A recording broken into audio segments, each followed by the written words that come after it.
Okay, I think this is working. This is the first time I've tried to use this fancy new Macintosh with the fancy new latest Jungle Cat operating system that they've put on it.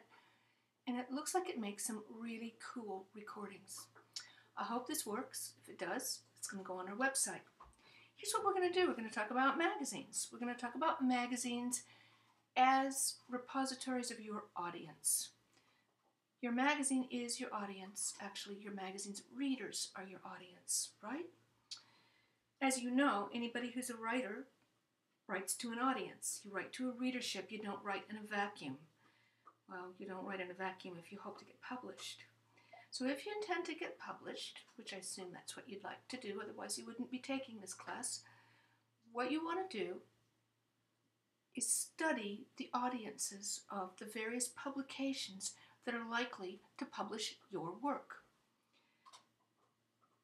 There are a variety of ways to do it.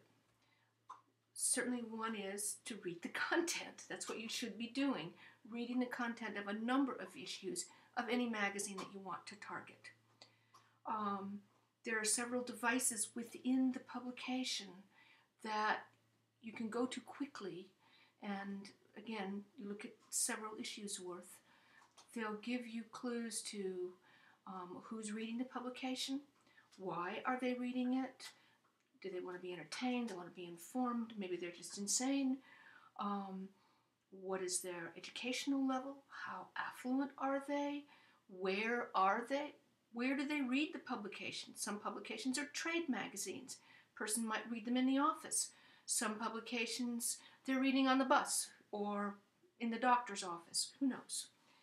And those are all things that you can glean from several different parts of the magazine.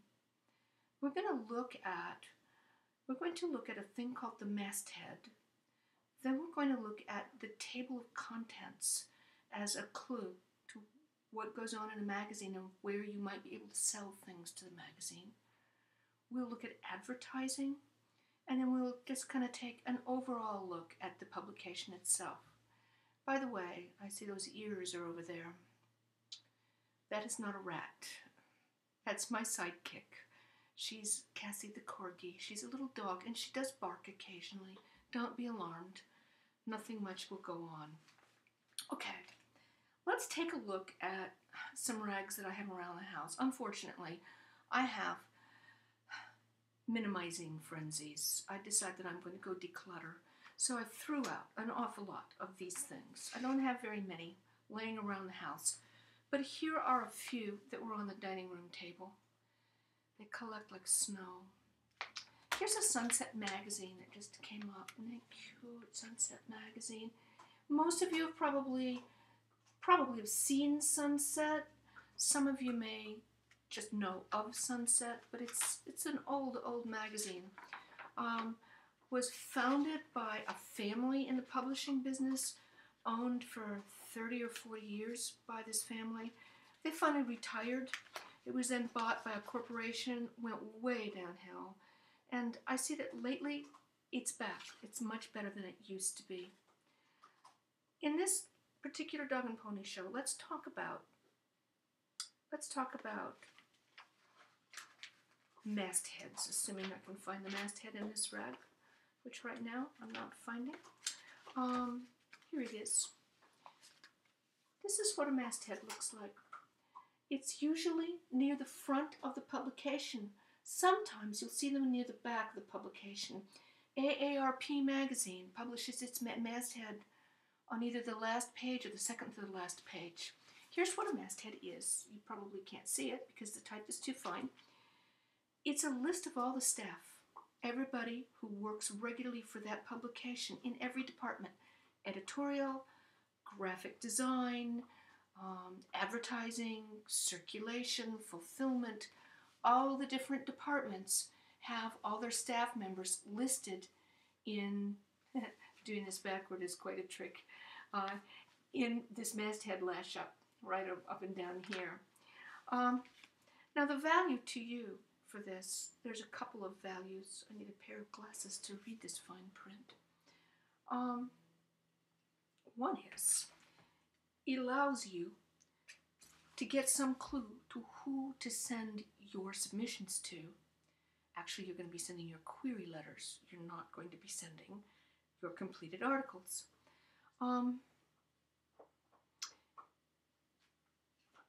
Magazine staffs, they're all different. Every magazine staff in the world is different, and no two titles mean the same thing. But by and large, if it's a large publication like this thing, huge corporate publication, you're looking for a managing editor or a features editor or a submissions editor. Sometimes you'll see a submissions editor, not very often. If it's a smaller magazine, like that, there's a Latino Perspectives magazine here in town. It's a relatively small magazine. You might just be sending to the editor, okay? There may be no difference between the editor and the managing editor. Sunset Magazine has, near the top, has a creative director that's a graphic designer. It has an executive editor, and ta-da!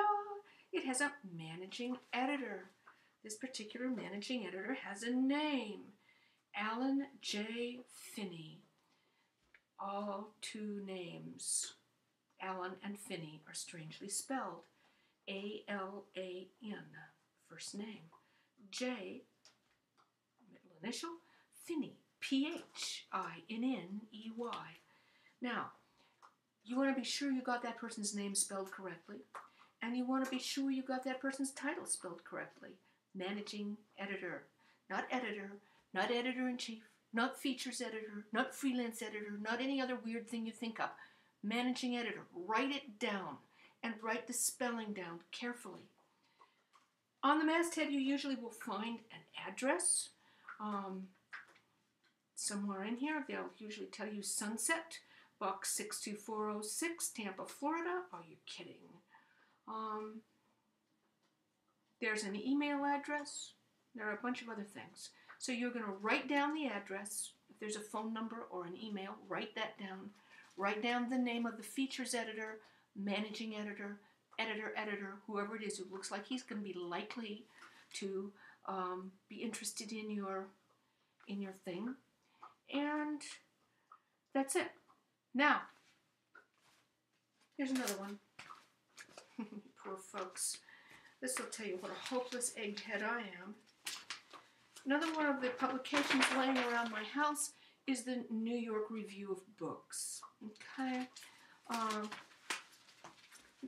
Middle highbrow publication. It's really a middle-brow publication. It's about on the par with the New Yorker, only it's mostly books and politics. Here you'll see contents at the top, down at the bottom, contributors.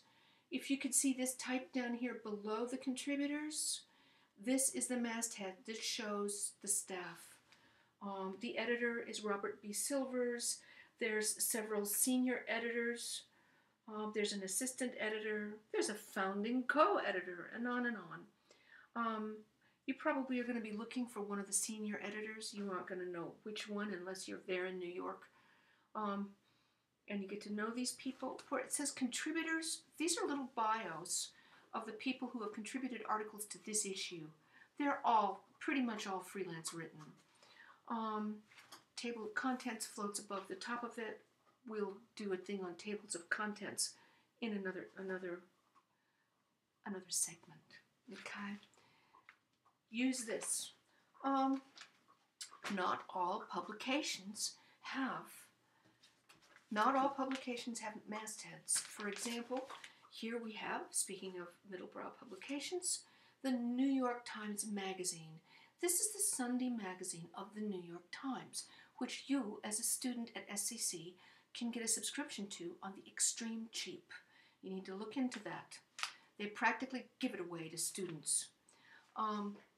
If you like to read this stuff in hard copy. Also, if you have the hard copy subscription, you get the online unlimited edition. Hot diggity dog. This is this week's edition. Because it is a newspaper magazine, it's a Sunday magazine, obviously it's being put out by newspaper editors and newspaper staff. So they do not have a masthead in here. What if you want to know who the heck is on this rag? Well, there's a couple of ways that you can look. If you can't find a masthead, you can go to a publication called Writer's Market. Okay? Writer's Market is an annual. It comes out once a year theoretically, and it's compiled by the editors themselves. They send around a questionnaire. They ask you, do you take freelance work? How much do you pay for it? And they lie. Okay? So you can't believe an awful lot of what's being said in there. However, it will give you the name of whoever was on the editorial staff at the time they were compiling the book. Because the book is an annual, it's not current. And that's why it's good to get the most current issue. The reason that you want to do that is because magazine staff turnover is phenomenal. It's just absolutely amazing in the publishing industry, especially in magazines. People come and go all the time. So one of the reasons that you want to physically go to the library, physically go to a bookstore and get the most recent editions and study them is because you want to know who's on that staff now. If you send a letter to somebody who was managing editor 12 or 14 months ago, they are going to know that you have not been reading their magazine. And they expect contributors to read the magazine. The minute they get a whiff of the idea that you have not read the magazine, they're going to reject, reject, reject, reject. They're probably going to reject anyway, but they are really going to reject if you've got last year's editor's name on your query letter. Okay? So be sure that you go and physically look at these things. What else can I tell you about mastheads? Oh yes, there's another source. It's called E&P, especially for things that are magazines or sections of daily or weekly newspapers. E&P, that's short for editor and publisher. It's the trade magazine of the newspaper industry. They have an annual called the E&P Annual. It's huge, and it gives you the names of all the staff, of all the departments, of all the little magazines, of every freaking newspaper in the country, and then some. So that is always available at a good library's reference section.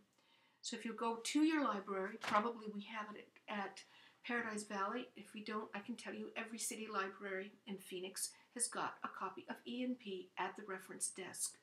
Go in there, open it up, find your local newspapers, the local newspaper market, and you'll be able to find out who's running the thing. Once again, be sure you write down people's names correctly. Get the spelling meticulously right. People are deeply offended by having their name spelled wrong. Be sure you get the person's title correct. Don't confuse them with somebody else. And copy down the address, snail mail, email, whatever. And that's it. To avoid having this thing go on until the cows come home, let's quit now, and then we'll do a new segment. As soon as I turn this off and figure out how to mount it on the internet, we'll do a new segment on how to use the table of contents to help you with your marketing plan. See you soon. Bye.